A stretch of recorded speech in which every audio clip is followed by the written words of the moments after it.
a shifting around somewhat of the deck. And we must look at it within the context of what is the purpose of a cabinet shuffle. So after the 1 year mark of the administration, I would be thinking that at this point the Prime Minister would be assessing the team that he has around him and making some notations as to the strategic policy direction in which he wants to take the country. And having that in mind, I would imagine that the Prime Minister with his advisors would seek to shape a team that reflects that idea that he wants to take the country in a particular direction. And so if we should look at the assignment of Mrs. Marlene Malahou Ford, former AG, to this new Ministry of Legal and Constitutional Affairs, that one has been one of the topical areas of the shuffle.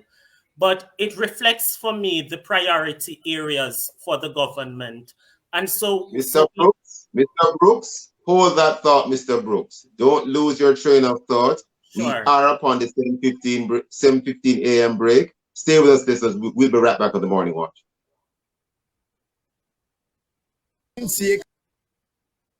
Register with Overseas Examinations Commission before the late registration deadline, Friday, January 21. Visit our Kingston office or Montego Bay office to complete your application form or send an email to help@overseasexams.org.jm.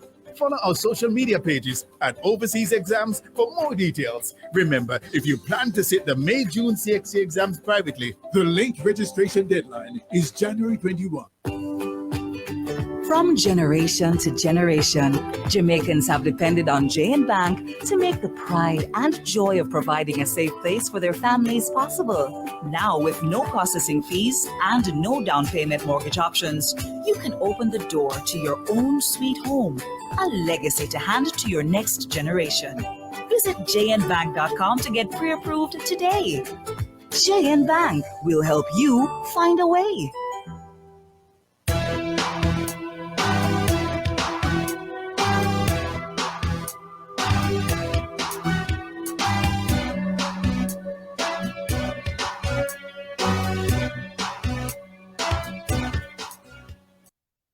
Welcome back to the Morning Watch. I'm your host, Stokely Marshall. We are in the main watch and we are looking at the reshuffled cabinet.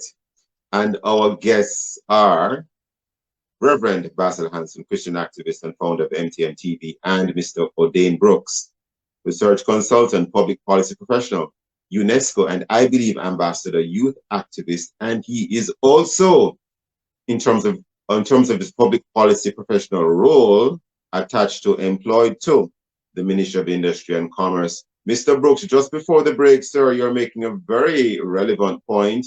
Please continue that point, sir. And in relation to the point you were making, you were, in a nutshell, indicating that the Prime Minister, the government of Jamaica, in assessing the roles of the different persons and the direction of the country, will seek to place persons in the relevant positions that it is considered they are best fit for at the relevant time. You made mention of the new role, for example, of Queen's Counsel Marlene Malahou Ford, and in terms of that new relevant ministry dealing with legal and constitutional affairs. Mr. Brooks, would you like to continue your point, sir?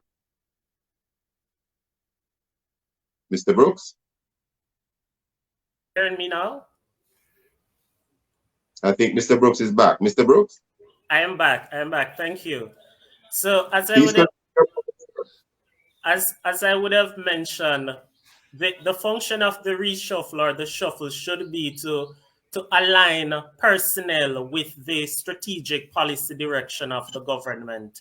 And so if we look at the new ministry that has been announced, from my assessment, it is an indication to the country that the government intends to take on constitutional reform in a significant way.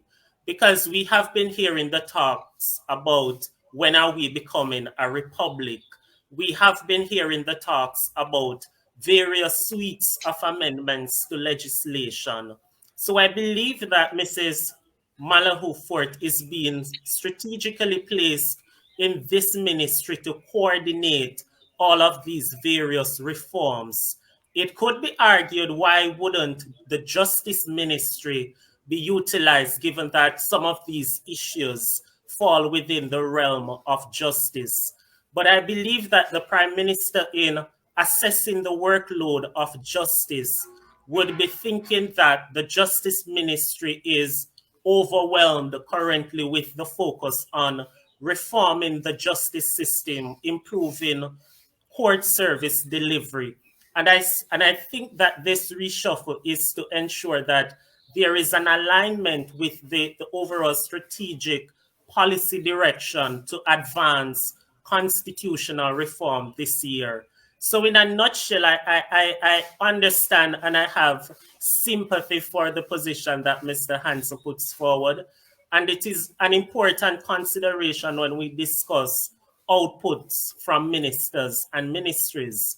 And so I believe that close monitoring and oversight of these ministries will be important to ensure accountability and that we're getting full value for money in terms of the personnels that have been assigned. Very interesting thoughts there, Mr. Brooks. Do you concur, Reverend Hansen, or do you have a different view? Because I believe, Stokely, over the years, as you look at politics,